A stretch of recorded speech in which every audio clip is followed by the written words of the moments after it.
Good morning, everyone. Today I am going to proceed further the remaining part of the chapter, The Sound of Music. So listen to me carefully and note important points, difficult words that I will explain in your notebook. So today I have to start from paragraph 8 of The Sound of Music part 1. That is a story about Evelyn Glennie, an aspiring musician. So let us start the paragraph number 8. आज हम लोग paragraph 8 से शुरू करेंगे. Not surprisingly, Evelyn delights her audiences. इसमें आश्चर्य की कोई बात नहीं थी कि एवलिन अपने दर्शकों को, श्रोताओं को आनंदित करती थी, खुश करती थी, इंटरटेन करती थी. डिलाइट का मतलब होता है किसी को खुश करना. टू फील समवन प्लीजेंट और मेक समवन हैप्पी. ऑडियंसेस श्रोताओं को बोलते हैं, दर्शकों को भी बोलते हैं. On lookers, spectators. In 1991, she was presented with the Royal Philharmonic Society's prestigious Soloist of the Year Award. 1991 में उनको रॉयल फिलहार्मोनिक सोसाइटी, एक संस्था का नाम है, जिसका प्रतिष्ठित soloist of the year award से सम्मानित किया गया था. सोलोइस्ट बोलते हैं one who performs alone at the stage, that is called soloist. जो अकेले स्टेज वगैरह पर परफॉर्म करे उसे सोलोइस्ट बोला जाता है. Says master percussionist James Blades. Percussionist का मतलब हम लोग पहले भी देख चुके हैं. परक्यूशनिस्ट किसको बोला जाता है? A person who plays the drum, tabla etcetera. तो एक मास्टर परक्यूशनिस्ट जो थे मिस्टर जेम्स ब्लेड्स, उनका कहना है एवलिन के बारे में, God may have taken her hearing but he has given her back something extraordinary. What we hear she feels far more deeply than any of us. That is why she expresses music so beautifully.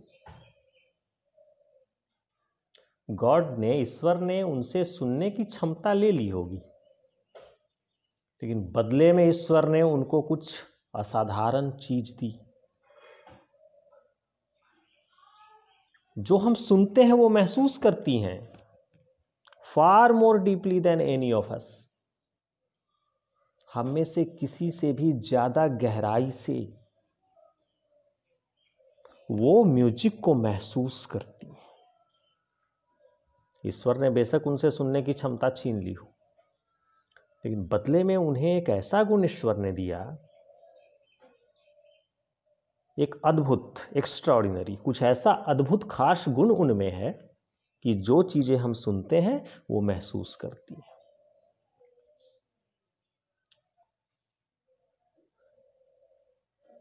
हमसे कहीं ज्यादा अच्छे तरीके से वो उस music को समझ पाती हैं. इसीलिए वो संगीत को इतनी खूबसूरती से व्यक्त करती हैं.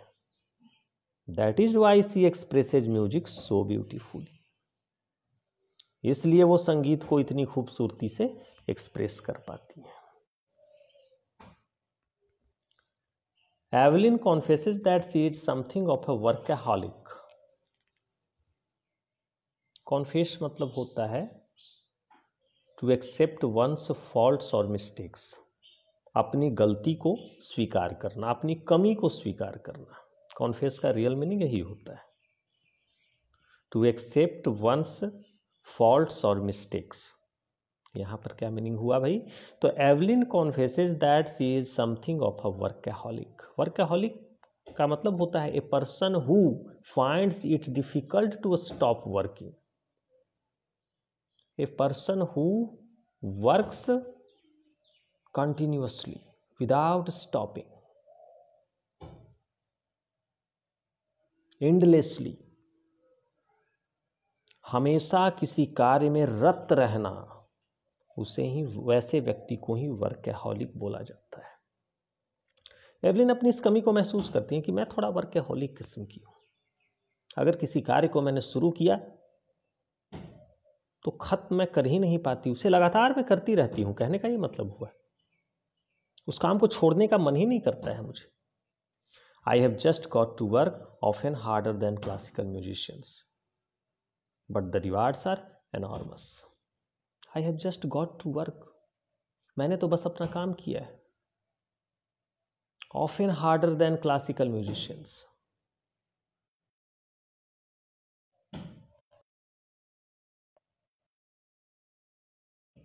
I have just got to work. ये सेंटेंस का थोड़ा स्ट्रक्चर आप समझो।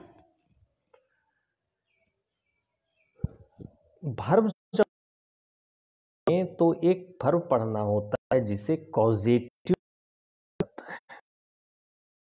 हिंदी में नार्थक। पॉजिटिव वर्ब वैसे वर्ब होते हैं जिस एक्शन को,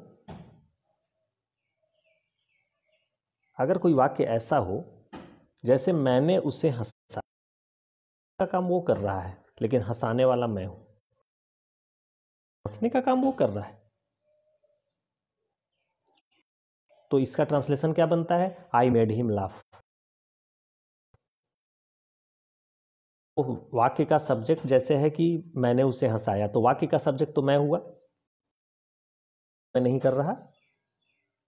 तो ऐसे वाक्यों में किसी फॉर्म करवाना होता है तो कॉजेटिव वर्ब का प्रयोग किया जाता है। तो मेड यहां पर कॉजेटिव वर्ब है। उसी तरह से I have just got to work causative verb, got causative verb. इसका मतलब क्या हुआ? मुझसे तो बस कार्य करवाया गया है, ये मतलब हुआ इसका। Often harder than classical musicians, जो क्लासिकल म्यूजिशियंस होते हैं उनसे अक्सर ज्यादा मेहनत मुझसे करवाया गया है। But the rewards are enormous, लेकिन जो रिवार्ड्स मुझे मिले वो बहुत शानदार रिवार्ड्स मुझे मिले।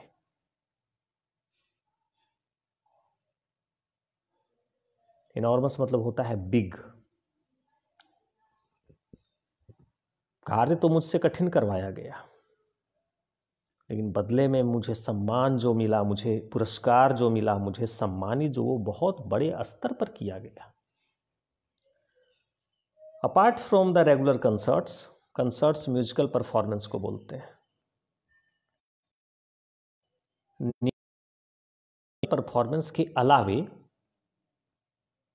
अपार्ट फ्रॉम मतलब किसी चीज के अलावे, in addition to, Evelyn also gives free concerts in prisons and hospitals.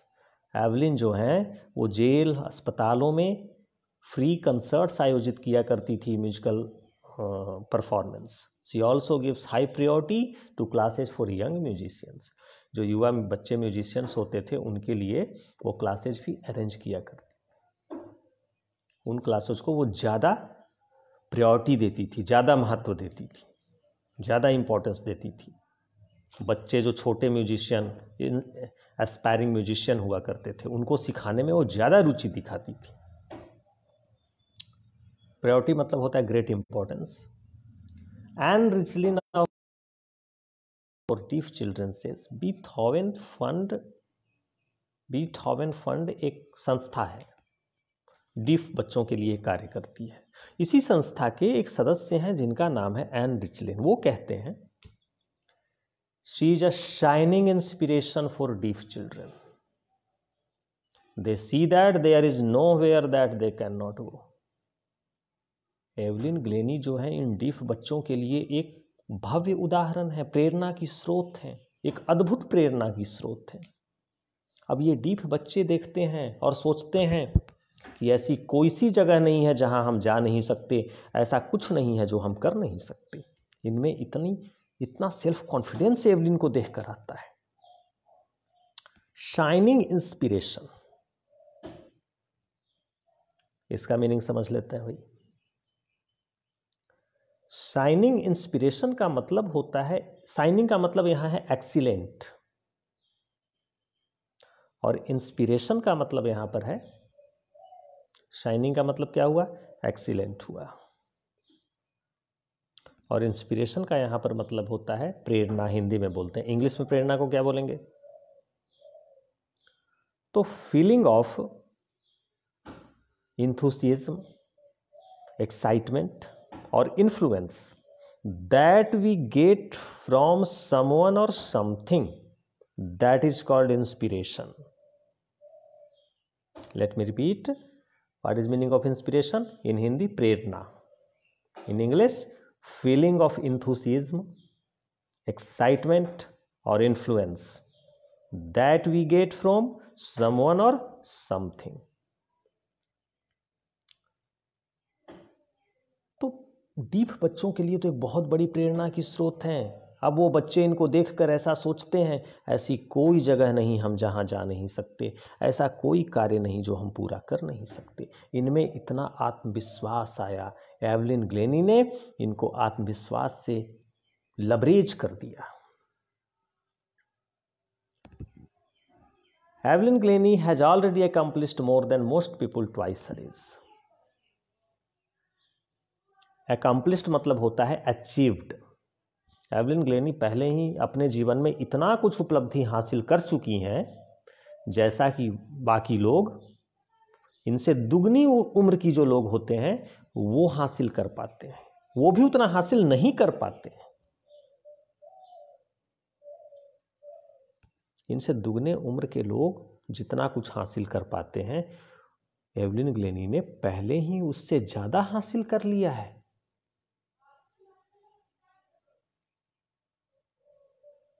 तो what does she achieve?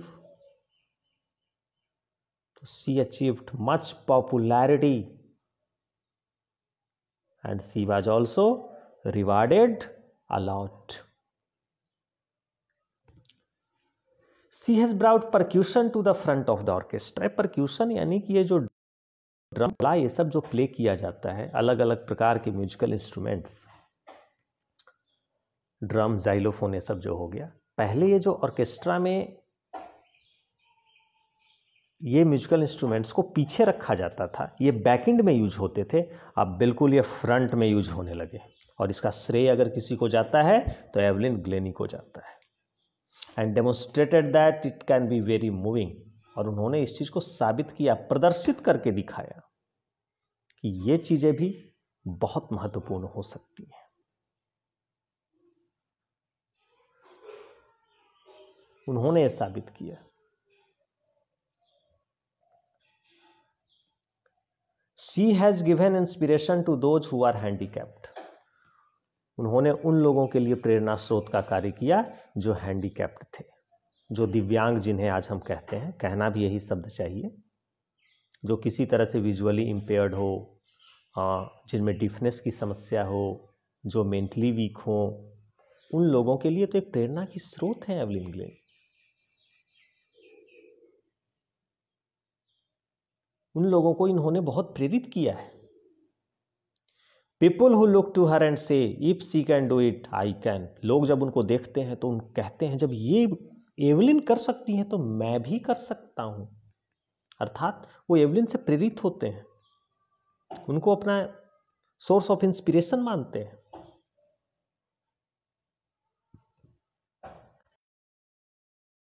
And not the list, बस इतना ही नहीं,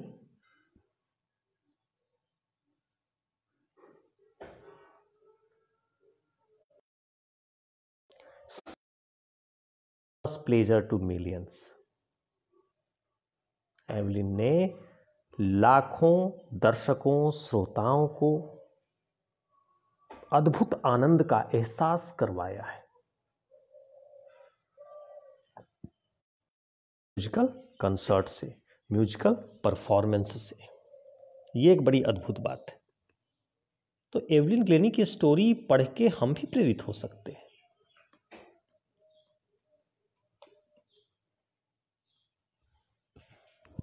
बच्चे लोग जब इन्हें देखते हैं तो कहते हैं कि भाई ये जब कर सकती हैं तो हम क्यों नहीं कर सकते?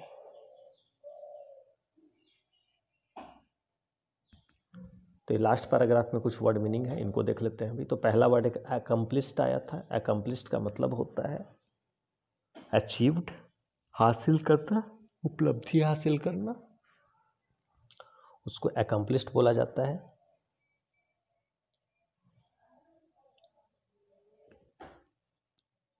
उसके बाद इसमें एक वर्ड है परक्यूशन, जिसका मीनिंग हम पहले भी जान चुके हैं। One who playing instruments like tabla, drum etc। Demonstrate यानी परफॉर्म। इंस्पिरेशन का मतलब मैं पहले डिस्कस कर चुका हूँ। a sense of enthusiasm that we get from someone or something, a sense of enthusiasm, excitement or influence that we get from someone or something।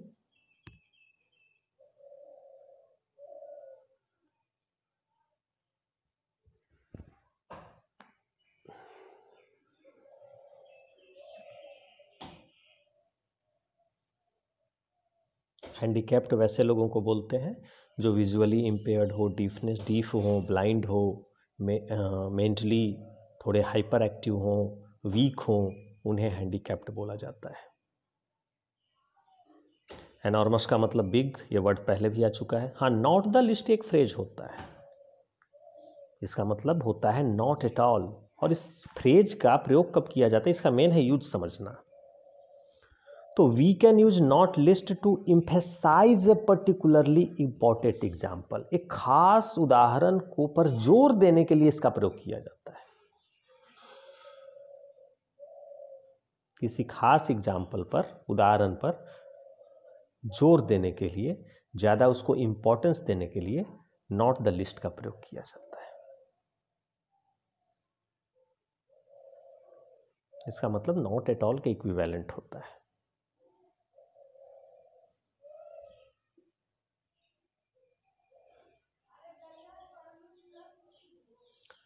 तो now the chapter is finished. अब इस chapter के का notes मैं mail करूंगा, आप उसको fair complete करोगे, अपना पढ़ोगे ठीक से।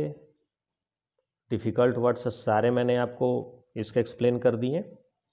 अब कल मैं इस चैप्टर का रिवीजन क्लास कंडक्ट करूंगा। रिवीजन क्लास में वर्ड मीनिंग का एक्सप्लेनेशन फिर से करूंगा, फ्रेजेज का, और उसके बाद क्वेश्चन आंसर को एक्सप्लेन करूंगा। और क्वेश्चन आंसर इसका मैं मेल के थ्रू भी भेज रहा हूं, आप ऐप से डाउनलोड करके इसको स्टडी करेंगे।